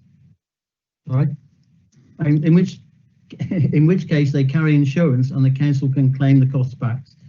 If they gave a warning not to proceed until the covenant has been removed, then I think the council has a problem. We have joined the big boys, so we must play by the big boys' rules. So my question is, all members represent the interests of their public, and it is our responsibility to look after their finances. So could you send a copy of the report on title number CL327394, the land covered by the covenant, to all members, so we can then come to our own conclusions? And would it be prudent not to proceed with any more expenditure until the issue has been resolved? Councillor Eaton-Gibbons, please. I'm happy just to open the batting on this one. I'm not sure it's strictly within my portfolio, which is a point I should have made earlier in regard to Councillor Harris's comments, because the Langgarth at the moment really falls within the portfolio of Tim Dwelly. I don't know whether, Tim, you'd like to make any comments at this stage. Councillor Dwelly? Yes, I'm happy to, but I am concerned that we may be going into commercially confidential items here, and I don't think that's appropriate. Obviously, we have to be very careful when we talk about land values and who's buying what from whom at which point. So I would suggest, Councillor Rushworth, that you are very careful about that, and by all means put this in writing. I will make a wider point, which is that as I said earlier, only a little while ago, there seems to be a concerted effort to come at the Langgarth proposals from various angles, as if each one was the most important thing to stop the world turning round. Every time we've had questions where some Conservative members have claimed to have found some scandal or something outrageous or unexplained, it's always been answered. There's never been any substance to this at all. There hasn't been any points scored or any important points made, in my opinion. So I'm more than happy to keep answering these questions properly, but we need to be careful that we do so in a way that doesn't betray any commercial issues. And back on the, only yesterday, I think there was some sort of press release went out saying that we'd overpaid on land. No, we haven't. We paid at market value, and now apparently that's been dropped, and we've got some new angles here, either flooding or in this case a particular access road. Well, you know, are you in favour of this development or not? If you're not, that's fine. Please explain what you would do instead, because we have to meet housing numbers, and this is a fantastic garden village and it's very popular. Lots of people want to live there. So I don't know that there's anything wrong with asking specific questions, but it does seem to be part of a pattern. And I think we really have to say, what exactly do you think you would do differently? Thank you. Thank you. Councillor Rushworth, yes. Right, thank you. First of all, there's nothing confidential in a register of title. The figures that were paid for the land are in the public domain. I've got the official titles in front of us, and I'm sure there's lots of other people in Cornwall who now have already got the same information. I'm not knocking Langarth. I'm just being sensible.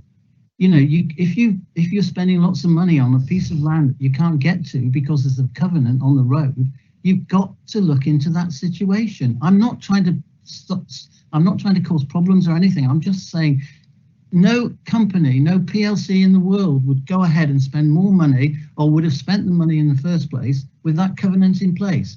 And you can't put your head under the clouds. You've got to sort it out, Tim. It's nothing to do with trying to stop the housing numbers. It's nothing to do with being negative about Langarth. It's just there's a mistake being made by somebody, or somebody's law firm, or somebody, and we need to get over that. You've got to come back to everybody and say, right, we've got to pay so much money to get over this, or we've got to do that, and that's all we're asking for. But we need. Councillor Rushworth, sorry, Councillor Painter has indicated that he wishes to speak on this point. So if I could bring in Councillor Painter, please. As long as I can come back. Briefly, Councillor Painter. Thank you, Madam Chairman. Hopefully I can shed some light on this, because we've clearly had several questions and people saying things that clearly are incorrect and making assumptions that mistakes have been made, when no such mistakes have been made. We were very aware as a council when we bought the land of the covenant on the land. It's not a ransom strip. We took legal advice at the time. Our legal officer, Mel O'Sullivan, was very aware of the implications of the covenant and what it means.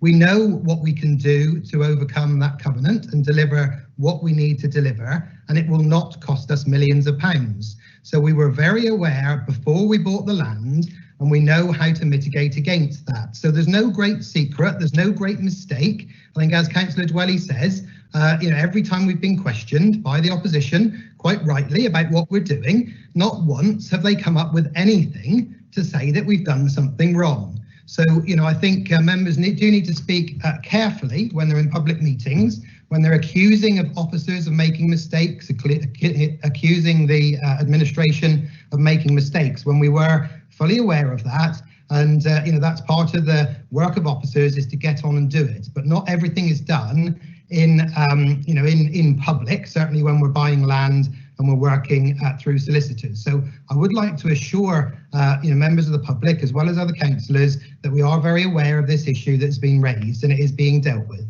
Thank you, Madam Chairman. Thank you. I'm conscious that we do still have 6 speakers left to ask a question, Councillor Rushworth. You have to be really, really brief. Really brief, because otherwise other councillors won't have the time to ask a question. In simple then, can we just have a look at the legal report that's been done for you to when you were informed? That's all we're asking for. Thank you. Thank you. Thank you. Sorry to keep you brief, but I'm just conscious that we don't have much time left. So, Councillor Olivier, please.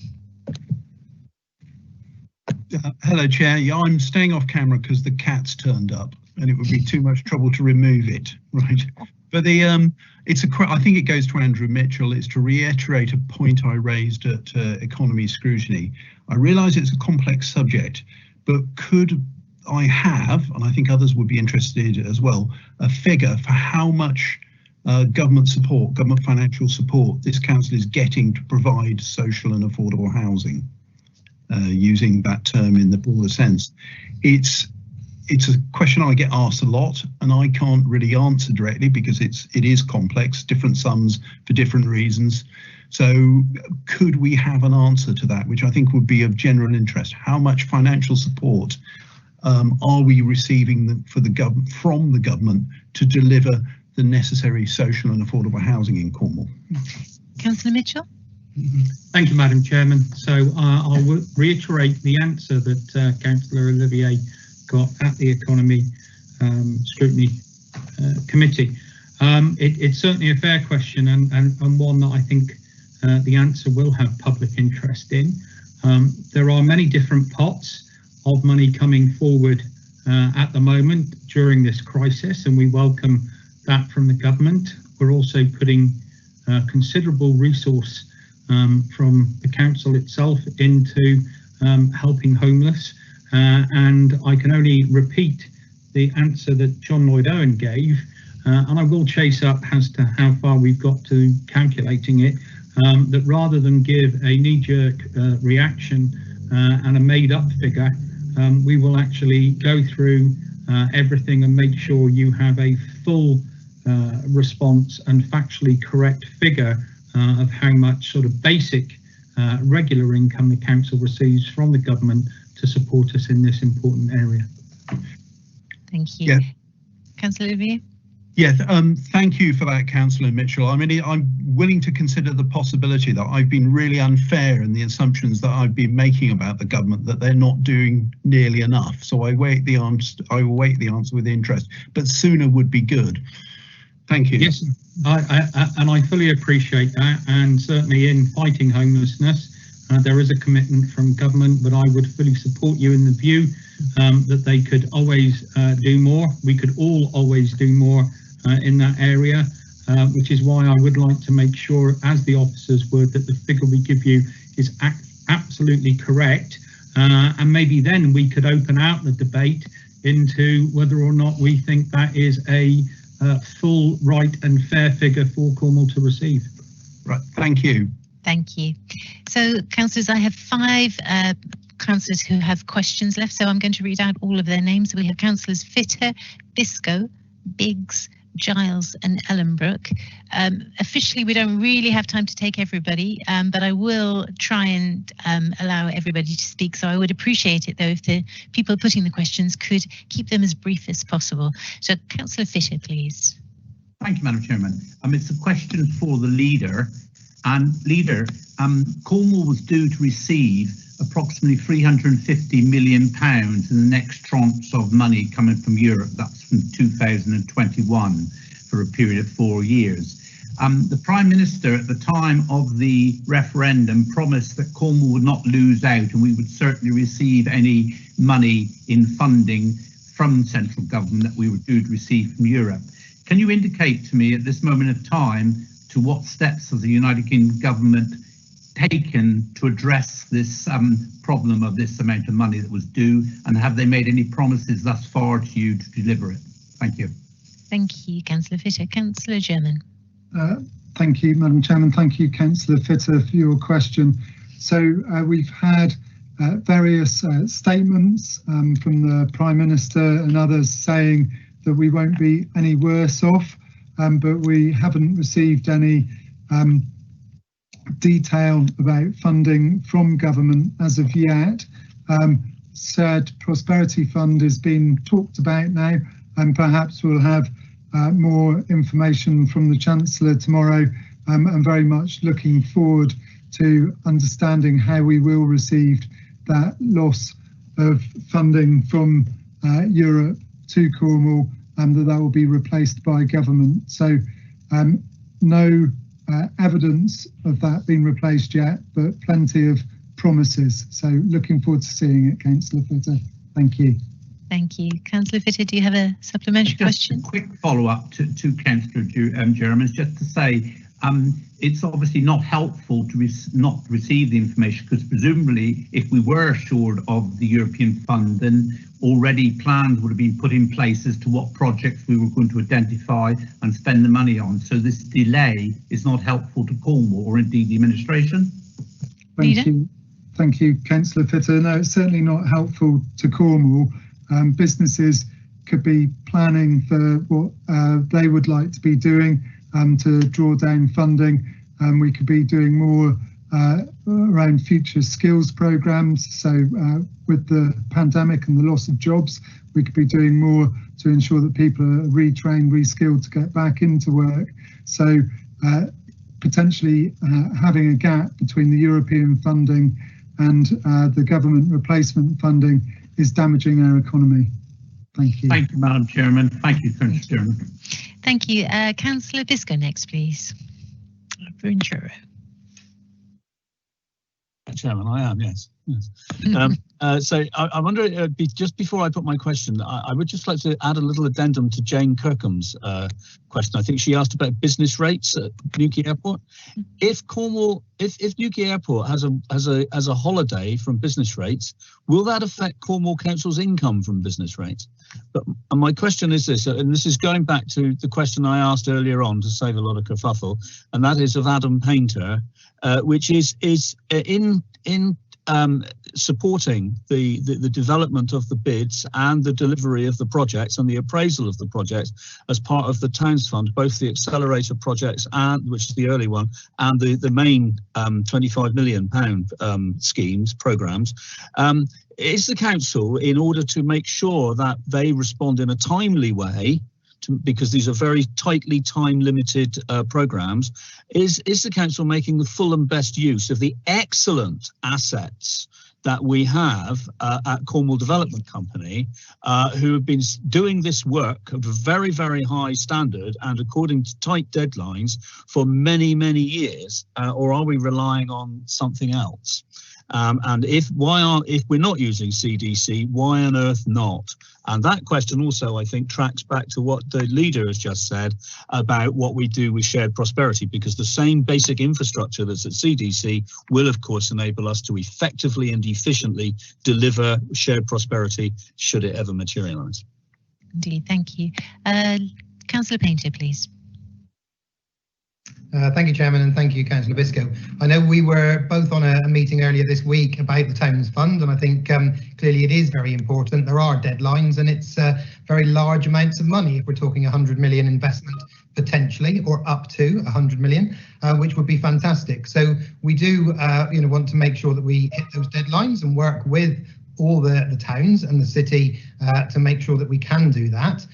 We have deployed people to help, and we're using our resources as much as we can. I know Cornwall Development Company has undergone a number of changes, and obviously it was originally set up around the European programmes, but we are using the great experience that they've got in making sure that they can help and bring things forward. Councillor Dwelly was much closer to this work than I am, and may wish to quickly comment because he'll know more about the direct workings within CDC.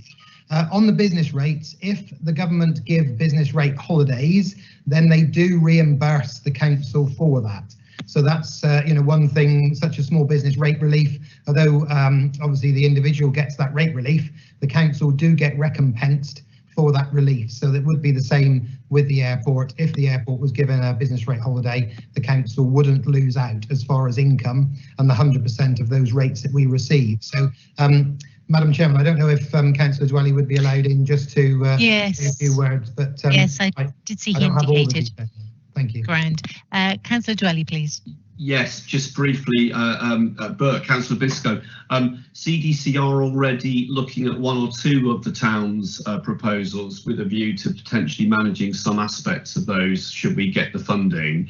But in terms of the big picture, the future for that company obviously is being reviewed in terms of the end of European funding, but which isn't to say that there isn't going to be a role, and it isn't to say that it may not be able to operate in a different way. I'm totally agnostic on this at this point. I don't think we should be deciding one way or the other right at this point. But in terms of town deals going through, it won't be by any means just down to Cornwall Development Company or to Cornwall Council to manage everything coming forward. We are looking to encourage towns to find either their own town or city councils to be involved where possible, and for other bodies to be brought into play. So it's going to be a mixed picture, not one size fits all in terms of managing what hopefully will be decent regeneration coming out of this. I hope that's helpful. Thank you. Councillor Biscoe? I'm thinking that you're short of time, Chairman, but indeed, my point is that in the process there are appraisals of all projects to be undertaken. They have to be assessed, and then there are contracts to be drawn up and to be let with the towns, because the Cornwall Council is the accountable body. These are things which Cornwall Development Company does extremely well and extremely efficiently. What I'm asking is that we make the best use of the assets we've got. None of the town fund towns can afford to have delays, which is unfortunately what we saw around the accelerator funds, between the money being granted and the money becoming available, because some of the schemes at least are time sensitive, and they all have to be delivered within a very tight time frame. So any delay affects the project planning. And I honestly believe that Cornwall Development Company has got systems and got people who know how to do this work. And that's what I want. I want to know if they're in the business of dealing with the technical side of processing the projects in and out through Cornwall Council as the accountable body. But I'll take a written answer, Chairman. Thank you. I think if Councillors Painter and Dwelly get back to you on that, that would be helpful. So over to Councillor Biggs in Keyhilland, please. Thank you very much, Madam Chairman. Yes, it's the sun is still shining here even without you. Oh. This question is for Councillor Rochell, if I may, please. And I'm hoping not to ambush him. I did text him the substance of what I wanted to say. First of all, could I thank him very much for his prompt intervention on behalf of one of my residents recently, and very courteous he was as well. And that's not the first time I've had the pleasure of saying that. That was a specific item about the provision of a stair lift and the maintenance of it. But going on from that, it's not the first occasion where it's occurred to me that the issue around stair lifts and hoist is an important one for us, because we have an aging population, we have a very high percentage of houses rather than single-storey buildings. The issue of funding DFG grants, installation, maintenance, the provision of occupational therapists seems to me to be quite fragmented. And my question to him is, would he actually just ask his officers to have a quick and dirty look at whether we couldn't actually bring this all together into one point of contact? I know we've got a web page, but that still doesn't cover all of the issues which relate to that subject. And I just wonder whether he would consider actually having a look at it. Councillor Rochell. Sorry, waiting for it to load. Thank you to Councillor Biggs for your question. It's been a challenge over not just over the period of COVID-19 to make sure that we got the rehab services in the right place at the right time, and certainly we were committed most of that resource during the first phase of the pandemic to supporting the hotels. So this year's been not just a challenge, but it's given us different kind of challenges that we've not experienced previously. But you do make a good point, and certainly how we provide our rehab services and the equipment that supports that rehab service is something that I'm quite happy to get our officers together to have a look at and see if we can come up with that service that's a little bit more coordinated. I think the rest of the operation that we've got seems to gel pretty well together, but this is a bit of an outlier at the moment. So I'm more than happy to coordinate that and get back to you. Well, actually, probably the best thing to do would be to go for an all-member briefing. So I'm happy to give you a specific answer, but I think it's of interest across the membership. So I'll look to set up an all-member briefing on that in the new year. Yeah, that's a good proposal. Yes. Thank you. David, Councillor Biggs. Yeah, thank you very much. That's a usual helpful response I've expected from Councillor Rochell, so thank you for that. As an aside, running on from that was the issue around the occupational therapists are included in this as well.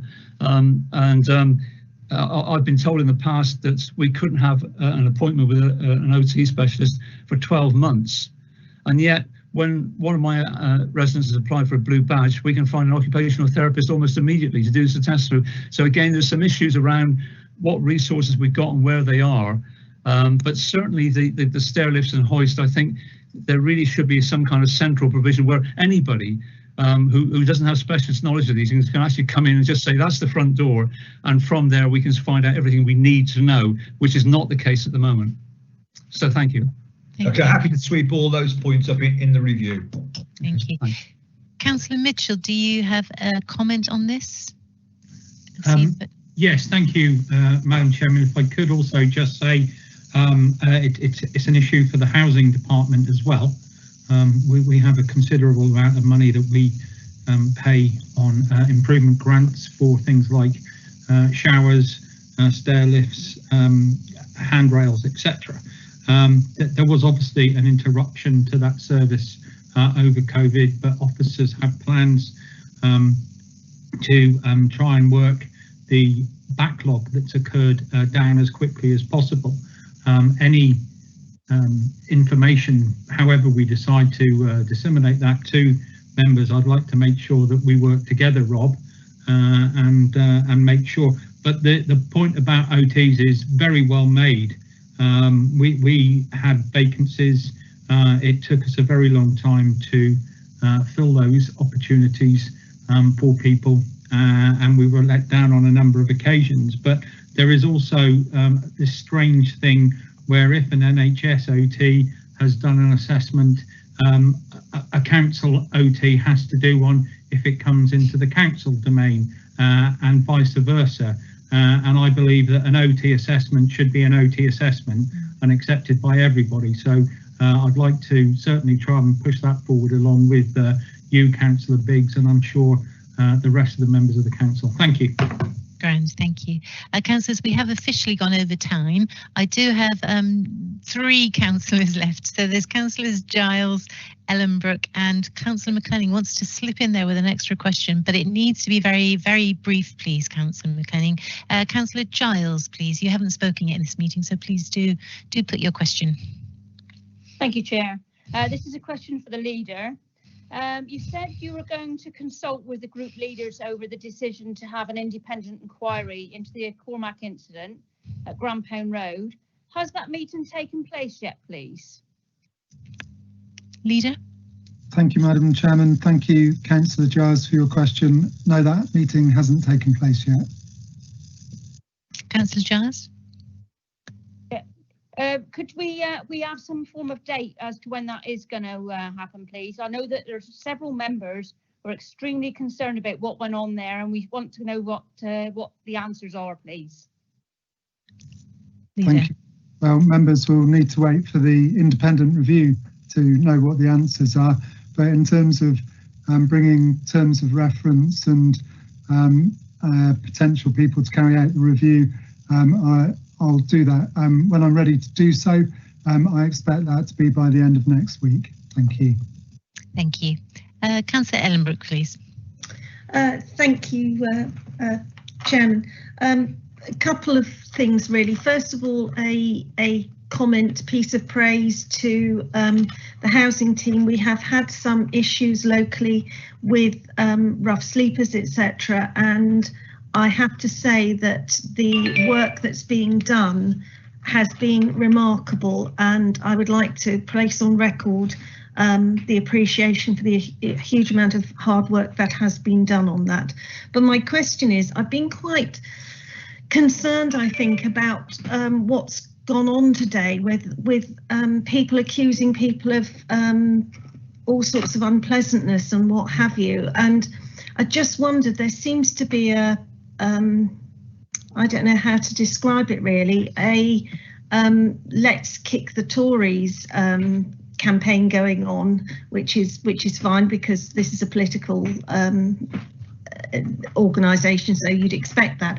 But I'm really worried about these accusations of people being unpleasant about officers. Can somebody explain to me what that is all about? I can't understand why that's allegation of being unpleasant to officers has actually taken place. Thank you. Thank you. Councillor Ellenbrook, I can assure you I'm not part of any campaign. I've not heard of a campaign called Let's Kick the Tories, but yes, I'm not quite sure who's best placed to answer Councillor Ellenbrook's question. Is that leader? Perhaps it's Councillor German?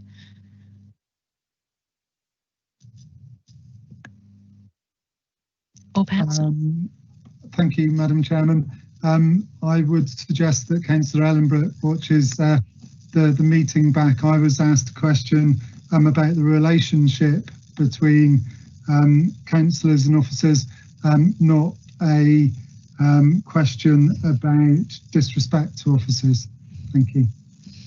Okay, thank you. I may have misunderstood what I was hearing. I'm sorry. It's really difficult sometimes to sit through a very long meeting and actually concentrate all the time. but you know, it just bothers me. Thank you. Especially when the internet connection dips out every now and then, isn't it? Yes. Yeah, but I still would like to say thank you very much to the housing teams who have worked so hard with the rough sleepers, certainly locally. That is a very positive thing that's been happening. Thank you. And then finally, Councillor McLennan, please. This is to replace my I cancelled a question. So thanks, Chairman, and thanks everybody else. I know you want to go home. Just some thoughts, really.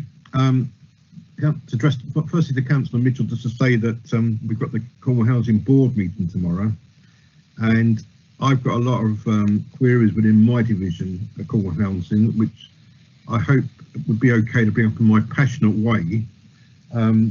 There are members on my committee, the Economic Development Committee, that think my area is full of money, but it isn't. We do have a lot of problems on housing, etc. So I'm going to bring up at the Cornwall Housing tomorrow. But I'd just like to say, I echo the thoughts of Barbara in saying that there are some professional, I think there's some professional politicians on this group, and I view myself as being not like that. And I just feel that we ought to, we ought to work together.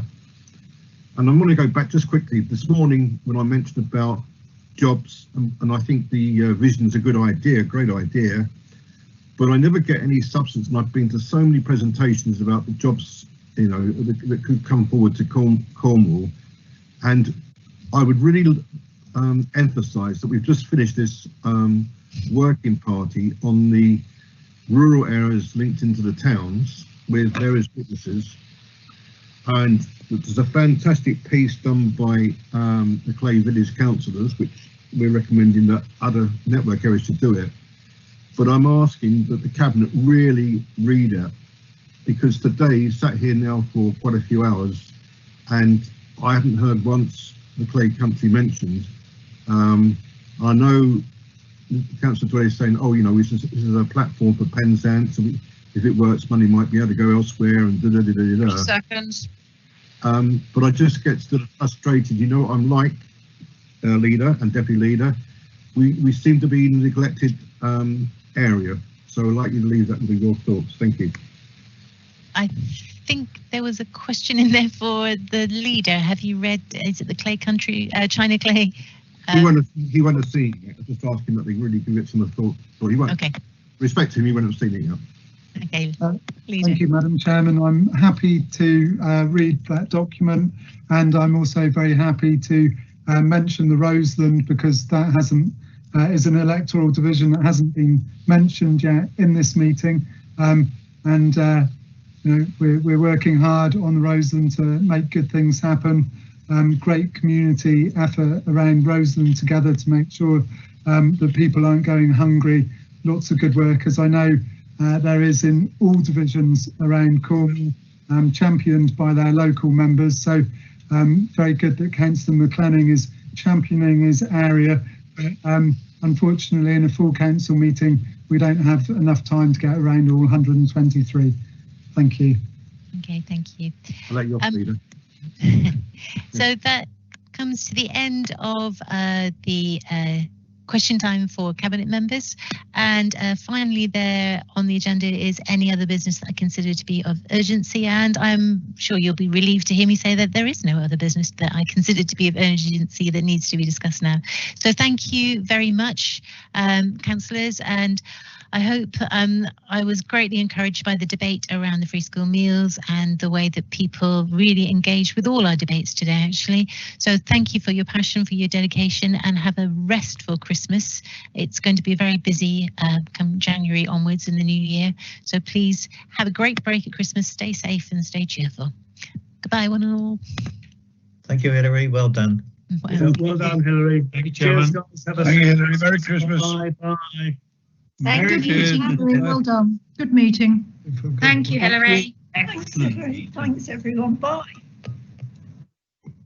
Thank you, everybody. Cheerio. Bye.